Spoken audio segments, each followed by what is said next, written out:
Dr. Jeffrey Halstead has been Canandaigua's hometown dentist for more than 35 years, offering routine dental care as well as cosmetic dentistry, implants, and dentures by their highly trained and experienced staff. Visit them online at canandaiguadentistry.com or find them on Facebook and Instagram.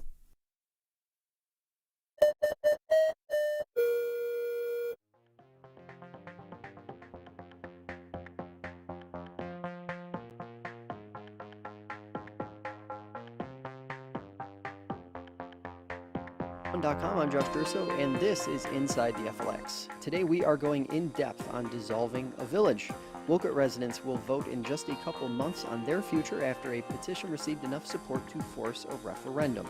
If those last two sentences sounded like Latin to you, that's okay. This is the program for you because my guest is Matt Horn, Director of Municipal Services at MRB Group, and we are going to be talking all about dissolution, all the pros, the cons, how it works, everything. Matt, thanks for being here. Hey, thanks so much for having me. A lot of people listening or watching are going to be like, this has to be the driest topic you've ever thought of, Josh. You always invite me in for those. But I promise, so you, I think, are the foremost expert on this, or one of the foremost experts on this topic in the region here. So that's why I wanted to have you in to talk about this, how it works and everything like that. Because I think a lot of people don't understand the process, even once they're actually getting into it. Yeah. Before we start, because a lot of your work involves talking to different people, working in different communities, when dissolution starts to happen, in terms of a petition has been brought forward and we're counting down to a vote, do people at that stage realize what's happening, or does a lot of education typically have to happen in that 60 to 90 day window? Yeah, I think very few people realize what's happening. And, you know, in this case in particular, but certainly in others, I've paid a lot of attention to social media chatter, if you will. And you hear kind of wild speculation about what will happen. Don't worry about it. It's going to be fine. It's going to be cheaper. It's going to be more expensive. And the simple answer is you don't know what you don't know, right? Until you really start peeling the onion. And so I think people who are sitting on the sidelines or who are just scrolling past this super dry headline, if you're in one of these affected communities, now's the time to really educate yourself about what's on the horizon. Yeah, and it's interesting too because it can feel like it comes out of absolutely nowhere, which is often the case when we're talking about different communities. Obviously, several in the region have dissolved. We're in Seneca Falls, of course, one of the first to dissolve. Macedon, I believe, was the last one to dissolve. You had Lyons mixed in there as well.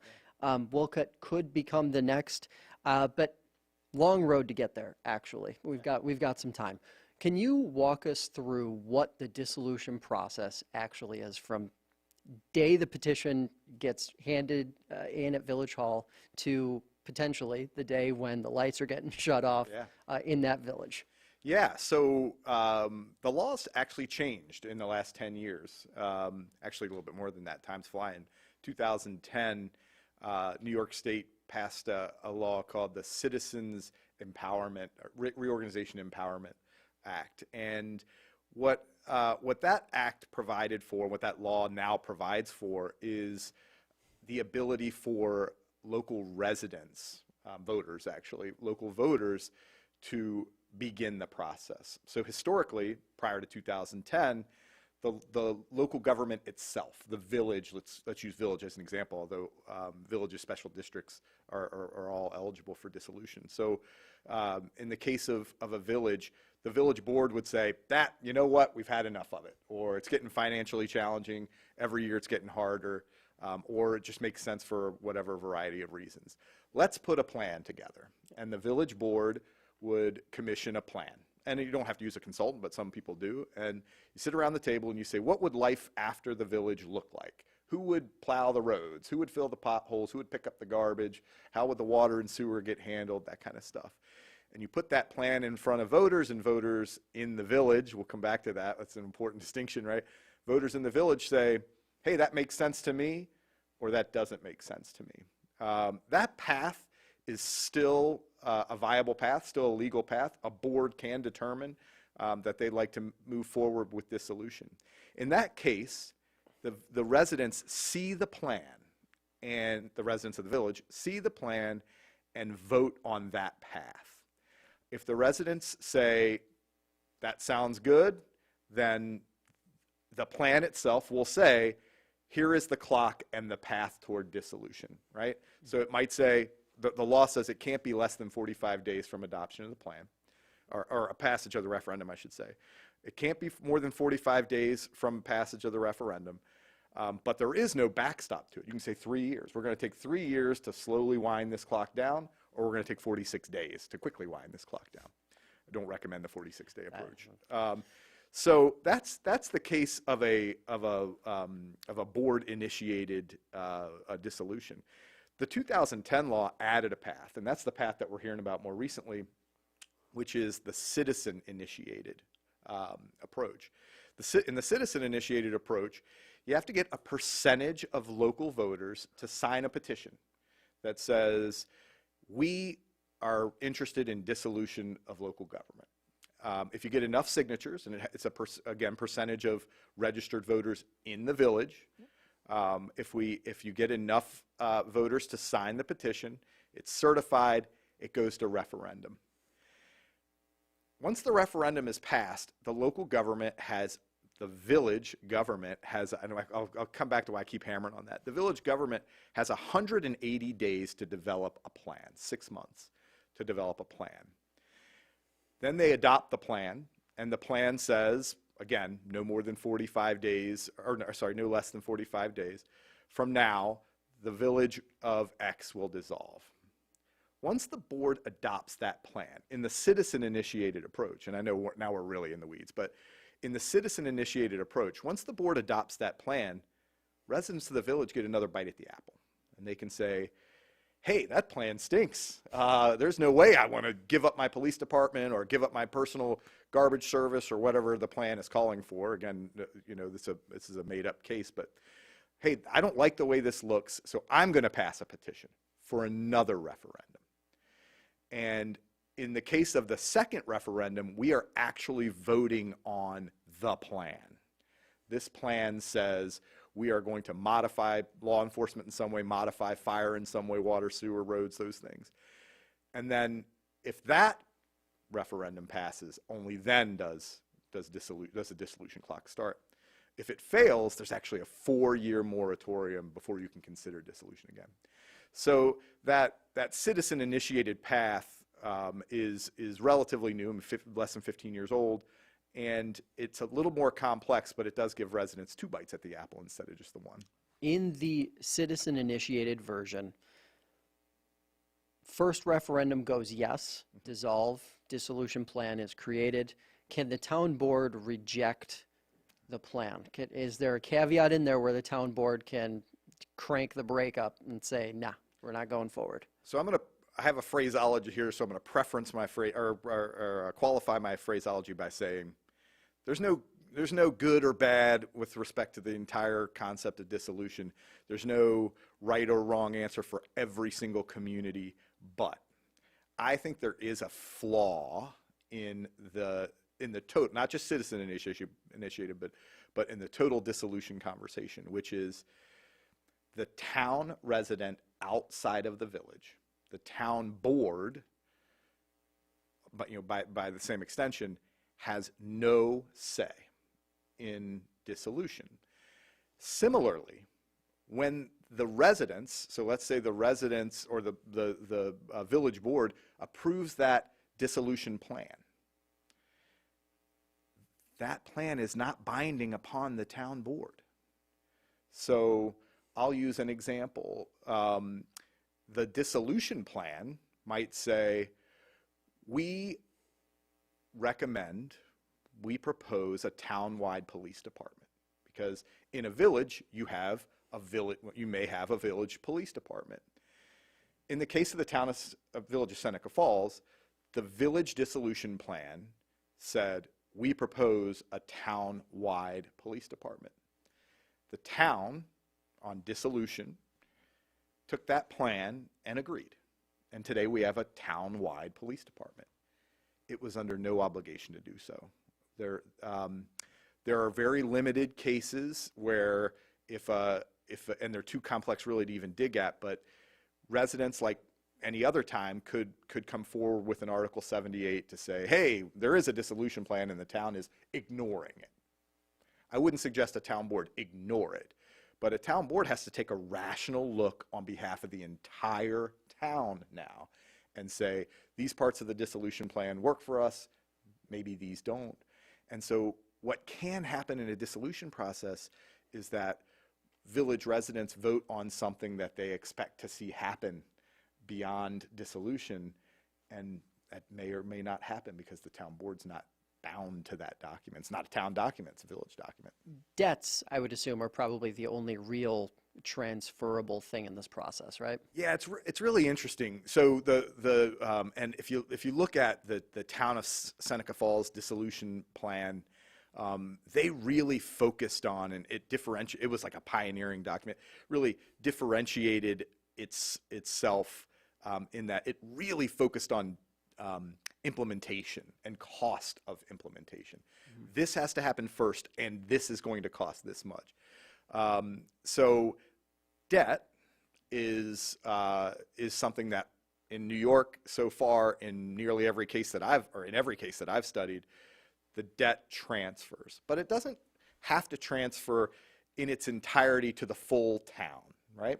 So New York State allows for the creation of debt districts. And so what you might find is that when a village dissolves, for projects that were beneficial only to village residents, we might draw a little village debt district. And so until that debt is paid off, you'll see on your tax bill, village debt district, right? Mm-hmm. So that transfers. But I have read cases, and I can't cite them, but I've read cases where even that was challenged. Yeah. To say, hey, these were village debts and the village doesn't exist anymore. And yeah. So, the full faith and credit of the town doesn't apply. But in every case I've studied in New York, the debt transfers in some form or fashion. We're going to come back to that town-village divide and how there can be some animus on both sides with that part of it. But kind of a structural question here. What can or cannot be dissolved? We're talking about villages. Yeah. Predominantly, that, I believe, is what has been dissolved to date. Yep. But, Jackie Augustine and I were kind of having a discussion a few weeks ago on another program saying, looking at kind of this idea that if you look at the language, that's maybe not all that can be dissolved, and perhaps there are some other avenues where, dissolution could happen at a town level and go up into county. From your perspective, what cannot be dissolved? So a great resource for this, and if you're in one of these communities where either there's dissolution on the table or there's scuttle about dissolution, I really encourage you to go to the Department of State, the New York State Department of State website. They've got a bunch of different process documents and policy briefings, process briefings on this. And in those documents, they talk about special districts and villages as being the only institutions that may dissolve, right? Everything else is really considered a merger, right? So we were contacted a bunch of years ago, pre-pandemic, and it fizzled out because of the pandemic. But we were contacted a bunch of years ago by a set of communities in Otsego County, 4 towns, and the 4 towns were looking at merging into either 1 or 2 towns. And there is a process, particularly under Craig, under that Citizens Re-Empowerment program, for town mergers. And so that's a case where you might be able to play around a little bit. Cities are much more difficult. I actually just read this in preparation for today, as a matter of fact. I read about a 3rd leg of dissolution that I'd never heard of before. And I want to do a bunch more research on it, but it's called county-initiated dissolution. And according to the Department of State, when the county determines that a unit of local government within its boundaries should be dissolved for a host of reasons, including cities, that the county can put forward a dissolution plan that shows the transfer of local government assets and services and programs across a county level. But in that instance, unlike the villages, every voter in the county gets to decide on that. Yeah. It's not just a city thing. So there are a bunch of years ago, some folks from Geneva were engaged in pretty heavy conversation about city town, right? When I remember when I first started working in Geneva, the city tax rate was about $18 per thousand, and the town tax rate was 0, right? And it's interesting to think about. I live on Castle Street in Geneva in an apartment in downtown, or I live way out on the lake 5 miles south of Geneva. Those are pretty, that's an easy dichotomy to recognize. But a harder one was someplace like Reed Street in Geneva, where on the east side of Reed Street, you're a city resident. On the west side of Reed Street, you're a town resident. On the east side, you pay $18 a thousand. On the west side, you pay 0. Same water, same sewer, same street, same access to parks and facilities and everything. And so there was a lot of this conversation about, hey, could the city dissolve? There's, to my knowledge, that would require special legislation at the state level. Batavia studied it for a long time, and you can still find those Batavia documents hanging around out there. Batavia and Genesee County studied it. But it's, all of those things are kind of mechanisms by which dissolution or merger can occur. Counties are actually a constitutional creation, and so you'd need to seek not just state approval, but I think a constitutional amendment to consolidate a county or merge a county. Gotcha. Yeah, now that I think about it, one of the more high-profile cases that I didn't mention off the top that I remember really catching a lot of debate at the ground level was the village of Rushville. Yeah. They didn't pursue it, but there you have a community that's literally split between 2 counties. Oh, yeah. It's 2 towns. Truly, dissolving would, to put it lightly, be a mess. Yeah. Scenario. And there's a great paper out there the Rockefeller Institute wrote. They studied non-financial reasons why people choose to not dissolve or to not pursue dissolution. And Rushville wasn't listed, but it's a perfect example.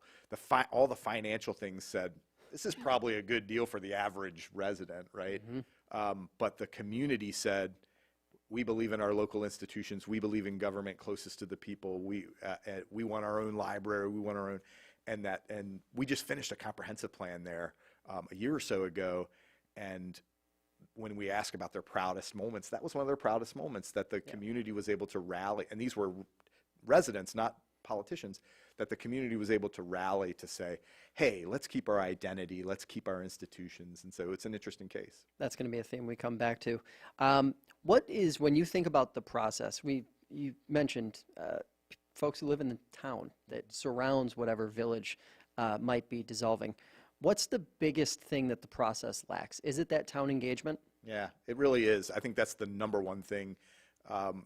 We were speaking with some communities up in the North Country or Adirondacks, I guess, about dissolution, and in that case, the town and village approached it together. And it was a true fact-finding mission. Like, we all really want to understand what this. There was no ballot initiative contemplated at that point. They just really wanted to know the answers. Mm-hmm. And I thought that was such a holistic way of doing it. Like, have the town leadership at the table, have the village leadership at the table, and really parse this out when the heat isn't on. In the case of this most recent one, I get nervous about the heat being on. It's got the vote is scheduled in March, and the report is under development right now. That's a real fast conversation. But these communities out in the Adirondacks decided, let's bring the town in under the tent. Let's have that conversation now.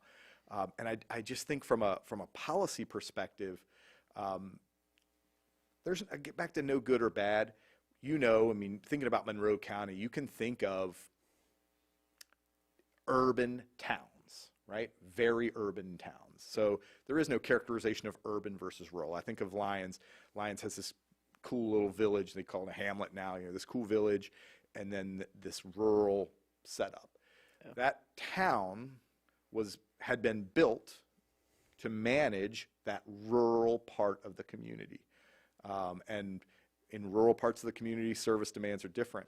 The village was set up to address more urban things, and so when the village dissolves, it's not whether the town is good or bad at managing these now urban things, it's whether they're built to manage them. So now you have to stop and say, okay, we have this whole new thing in the heart of our community now that we're responsible, the town board is responsible for.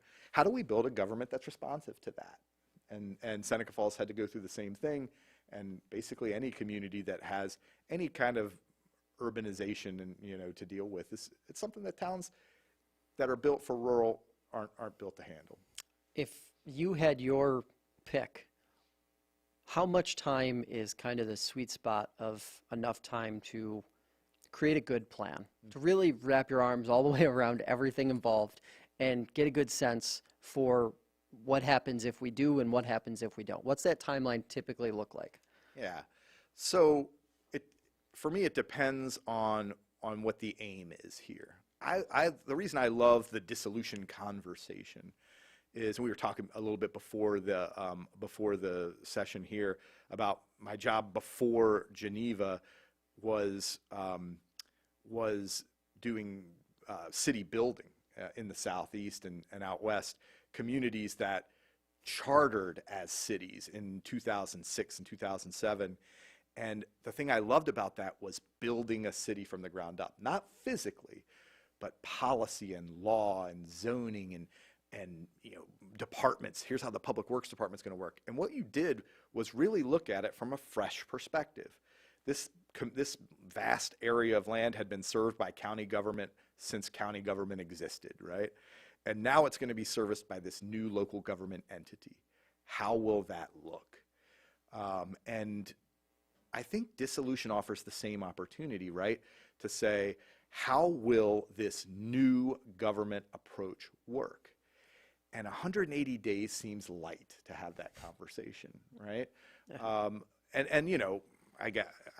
I used, when I was a local government leader myself, the word consultant was a difficult word to say out loud, and it's even more difficult in my current role. People have certain thoughts about consultants, and sure, consultants want to drag the process out. That's what people think. But if you were creating a new local government from scratch, would 6 months be enough for you to do that? I'm not sure that it would be.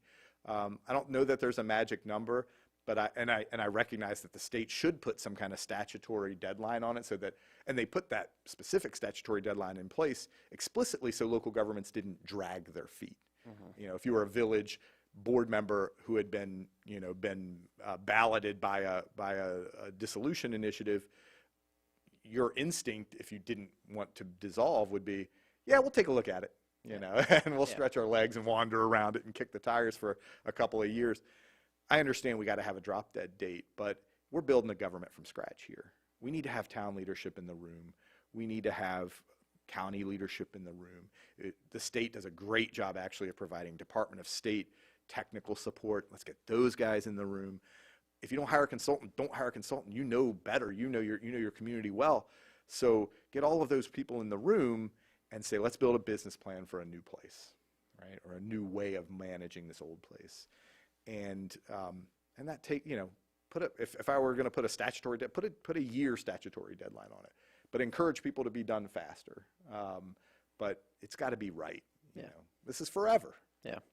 What's one thing or the best thing about the process as it exists in New York State? What do you think is best about that process, or maybe the best outcome of that process? Yeah. I mean, I do think the fact that there is a requirement for a plan to be put in place, right?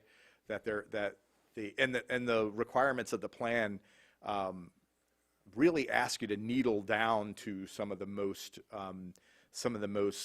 critical elements. How will debt be satisfied? How will equipment be transferred?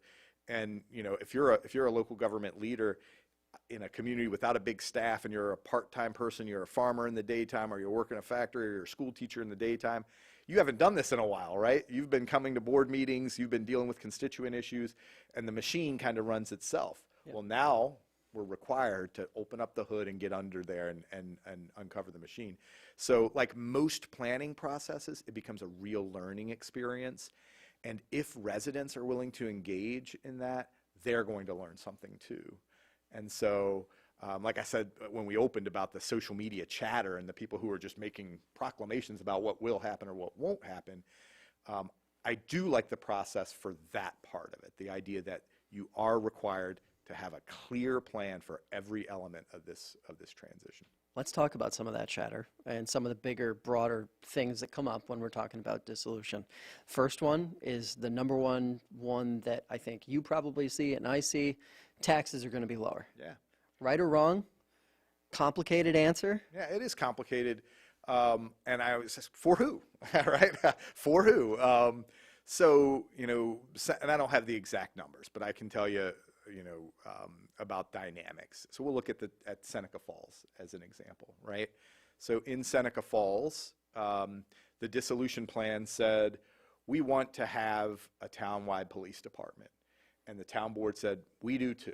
We're good to go. So they took on a town-wide police department. They took on town-wide services. I'll take a little side road just real quickly as an anecdote. A couple of years ago, the town board here in Seneca Falls was going through their budgeting process. And the budgeting process, at the time, the town supervisor was trying to reduce the levy by, or I'm sorry, reduce the budget, the expense budget by about $1 million, a little more than $1 million.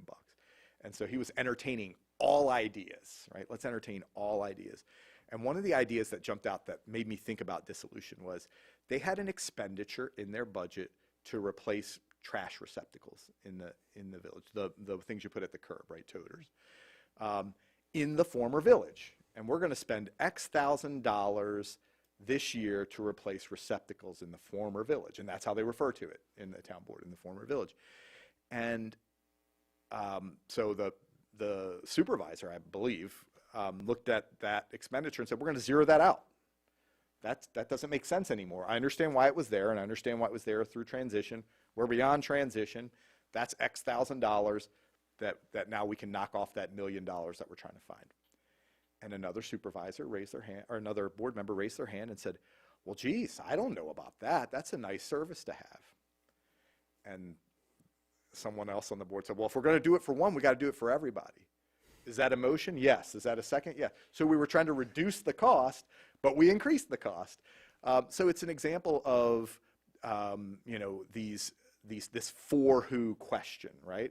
So prior to dissolution, and I don't mean to, I love the Seneca Falls Police Department. Great leadership, great chief. I'm only using this in the case study as an example. Good investment by my estimate.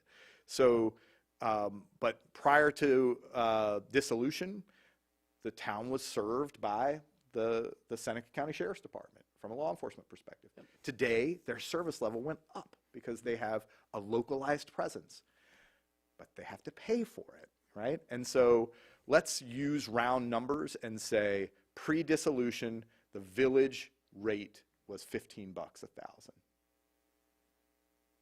and the town rate was 0. Post-dissolution, the village rate went down substantially and the town rate went up substantially. And I want to say, in recent years, and please don't quote me on this, but order of magnitude, in recent years, that number was in the $10 per thousand range, right? Yeah. So if I'm a village resident, my taxes went down by $6. If I'm a town resident, my taxes went up by X, right? And so less expensive for who and at what cost. In the town of Lyons, they also recommended a town-wide police department. The town did not accept that recommendation. Yeah. And so the cost went down. Mm-hmm. So it's all about your expectation for service. Yeah. Does government automatically become more efficient just because you have one less layer? Because that's one of the themes that really stands out to me is this assumption from a lot of folks that, well, the village government's just getting in the way. Mm-hmm. That's why we're not growing. We'll get to the growth thing later. We don't have to tackle that now. Yeah. But in terms of efficiency, does it automatically mean more efficient government? No, for the reason we talked about before, which is what is it built to do? Efficient and effective, right? So thinking about that downtown conversation, that village center conversation, is the town of X built to serve the village of X's infrastructure? If it's not, and it does nothing, and we say, we're just going to continue to operate as the town. That plan isn't binding on us. Everybody will get the same level of service that town residents have always received. That is neither efficient or effective, right? Because different infrastructure requires a different look. And so I think you can build it to be more efficient, but not on its face and not because we voted this afternoon to make it so. Financial incentives. What are the financial incentives of dissolving? There's some state incentives on the financial side. They're short-term, right? So when you think about short-term, long-term, what are the financial incentives typically to dissolving? Yeah, and I want to qualify this too by saying these incentives, and I was just speaking to a supervisor of a town where dissolution had occurred in the last couple of years, and I said, you know, that incentive, you know, that's reliable revenue. And I was talking about, you know, short-term revenue versus long-term revenue, and we were talking about what's reliable revenue. And he said that incentive is reliable revenue as long as the legislature says it is. It's not constitutional. It's not anything that, and I don't mean it's unconstitutional. I mean, it's not spelled out as a right in the state constitution. Right. It's a law that can be changed. And so what the effective benefit though is a percentage of the village levy for a period of time gets allocated from the state to the town. And I can't give you the exact percentages off the top of my head, but what it effectively does is say, we're going to consider this, let's call it 25%, because that number is sticking in my head for some reason. But we're going to take this as a 75% overall savings and 25% incentive for the town to continue to operate and to take on this new burden. So you do get a percentage of the levy from the village. There are also some incentives to support the dissolution effort. So citizens can make application for a grant, or boards can as well, make application for a grant to pay for a dissolution study. So that's another incentive. Outside of dissolution, when we're talking about mergers and consolidations and even just shared services, there are incentives that allocate a percentage of realized savings, right? So and unfortunately, in New York, you never get credit for things you did before the law was passed, but they passed this shared services initiative a bunch of years ago. The cities of Canandaigua and Geneva had been sharing an assessor, sharing an IT department. Under the law, under the new incentive, we would have been entitled to receive a grant from the state for a portion of that savings. And today you can't. Anything you did after passing the law, you get a grant for a portion of that savings. So the big incentive, the levy percentage incentive, for now is, if you're looking at the screen, permanent in that the law does not sunset. The law does not say after 5 years or after 10 years. But when the legislature finds itself in a pinch, you never know what they'll cut. Yeah, and it's a little more subject to flavor of the day, politics. You never know what that's going to be, 5 months from now, much less 5 years. Yep. Loss of identity. Yeah. That's probably the biggest thing that communities wrestle with going through this process, villages especially. How significant is that? And should that really, at the end of the day, perhaps be maybe the number one thing that people are thinking about beyond just the dollars and cents of maybe we save a few bucks over the course of 3 or 4 years? Yeah, I mean, it's to the degree that there is I won't even say difference, but alternate identities between a town and a village. And I'll use Mark Venuti over in the town of Geneva used to say, city and town or village and town are like cousins. They have the same last name, but they don't have the same identity. They don't have the same personality. And so in a place where the village has a really distinct set of traditions, a history, neighborhoods and downtown and those kinds of things, then that is a high bar to climb for someone who has lived in the village for their whole lives. I was born and raised here, and this is what the village means to me. Even little things like, not, I mean, this isn't little, but things like we were just talking about the library. We got a little reading room that the town probably isn't going to take over. Yep. We've got our village hall where I can come in and ask questions of people who've been doing this work for a long time. Those are all real soft, I mean, there is an expense to them, but real soft ways that people identify with their hometown. And if that changes in any way, on both sides, right? In Geneva, the town would probably be the first one to say, hey, we have our own identity over here, and it's not what the city's identity is. But certainly in the case of these villages, that's what we hear the most from people. It's the hardest to quantify, but we always say people buy why you do things, not what you do. And people buy why they live in a village, not what the village offers. Yeah. Okay, so the last couple here are linked together, and they're, I think, the biggest ones, especially since I've seen this theme crop up with the Wolcott situation. There's an assumption that the reason why rural communities, particularly those like Wolcott, a village, isn't growing is because village government is getting in the way. And before we get your thoughts on this, I just would like to say that while in theory that is possible, there are things going on, there are trends in New York State across the board that you cannot overlook.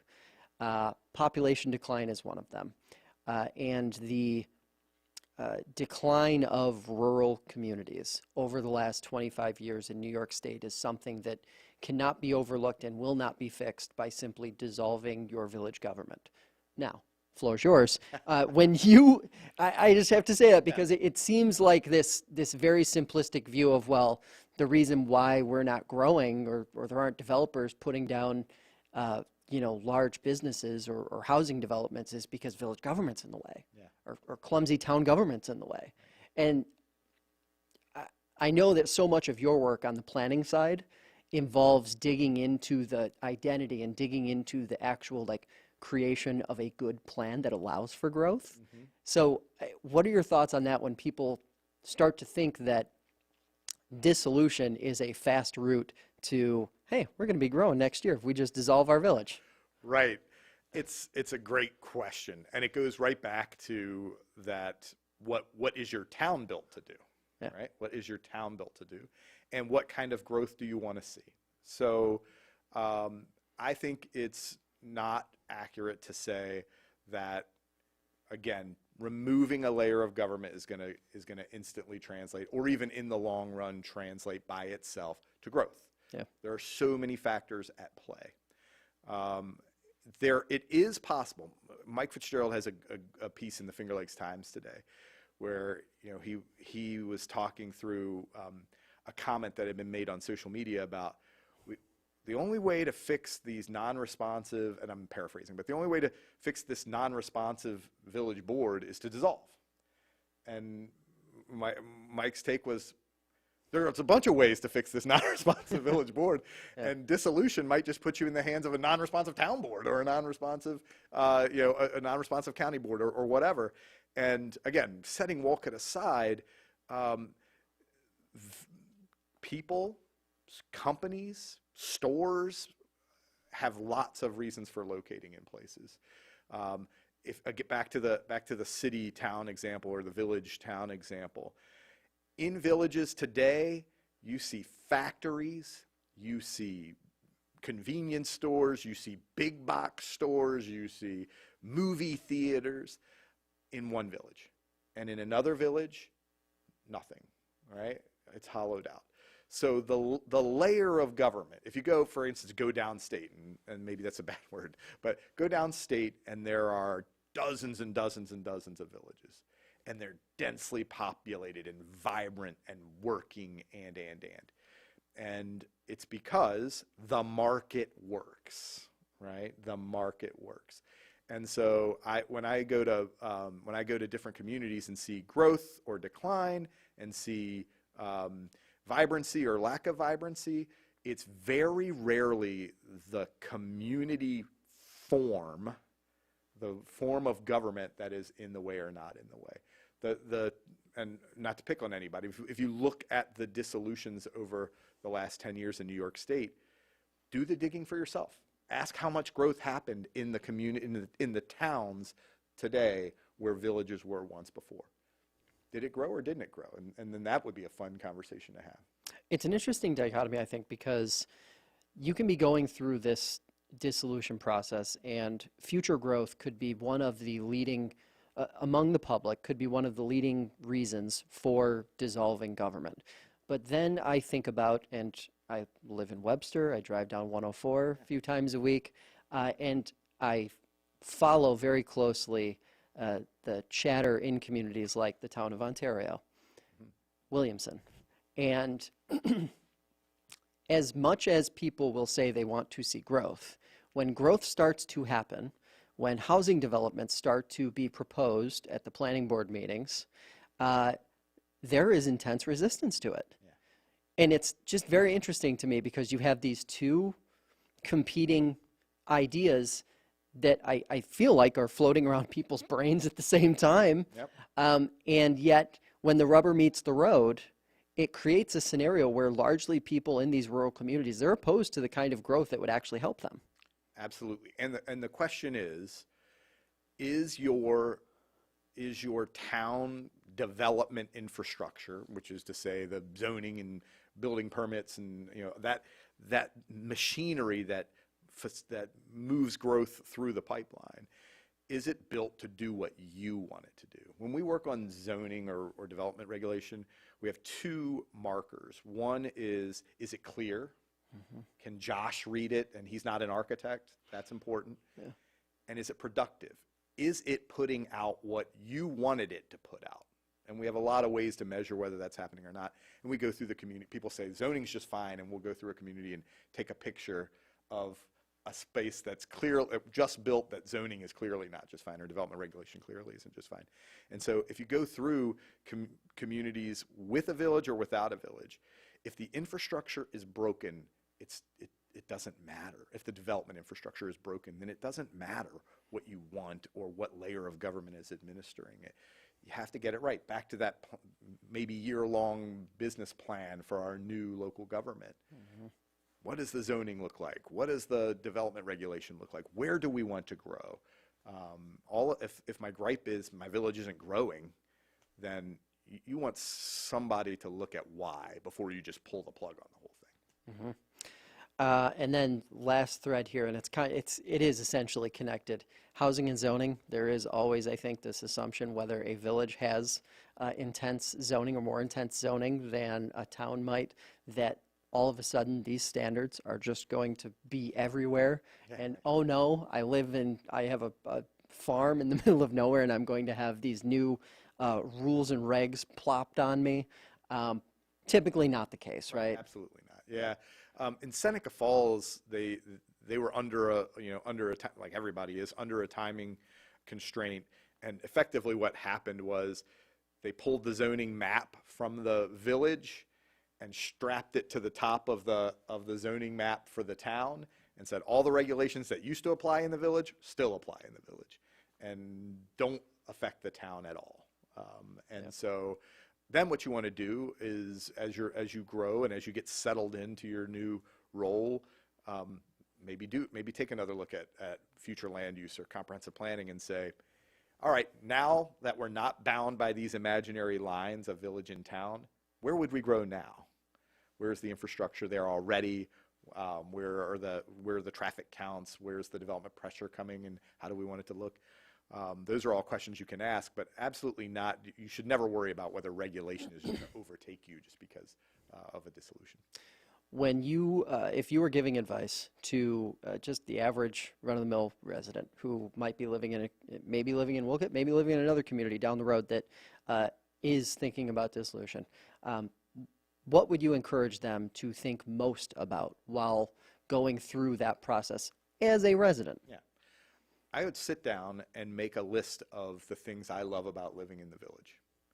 And then I would show up at that planning process and ask questions about how those things will be affected. What will happen to my garbage service, and what will happen to, and that's why I said it's not good, maybe not good or not or bad. but different, and how, right? And so I think Wolcott, for example, has shown some tremendous foresight in getting a plan together up front to say, hey, let's try to answer as many of these questions now before people go to the ballot the first time, because they're still going to have to go, they're still going to open themselves up to a second permissive referendum. But what's happening right now in the village of Wolcott is a firm that's done this a lot, and that's done it in big places and small places. A firm is going through a process right now of helping village leadership say, here's how transfer of services might look. Yeah. If I'm a resident of Wolcott, then right now I'd want to get up and go in there and say, okay, how are building permits going to change? How is snow plowing going to change? And get those answers so that when you go to the ballot, you're informed. And then for those of you who might be living in a community that doesn't have that, because the law doesn't require that you do a plan before the vote in a citizen-initiated referendum. When that plan shifts over to the adoption phase, go back, monitor that, make sure that the village board is on board. And then a second thing that you can do that may or may not be fruitful is to go to town leadership and say, hey, the dissolution plan says this. Would you like to go on the record with what you plan to do with it? And again, going on the record as one town supervisor or as one member of a town board is worth what the conversation you and I are having today, right? Right. Because when they sit down and they're exercising their actual voting power, that's when it matters. But at least hearing from them on what their concerns are, what the likelihood of having these services come out the way the plan says they are, that should give you some level of comfort or discomfort to say, I don't think I can support this because I don't think the town board's going to support this. And if they don't support it, then the plan's worthless. Or I feel totally comfortable. The town board's on board. The village board's on board. I'm going to save a little coin. You know, let's go make this happen. So be informed. That was the longest answer for two simple words. Be informed. Matt, appreciate the time. Thanks for taking it today. Thank you. Appreciate it. Hey, that's going to do it for this edition of Inside the FLX. For archived episodes, you can find Inside the FLX on YouTube, Spotify, Apple Podcasts, and the iHeartRadio app. We will see you next week.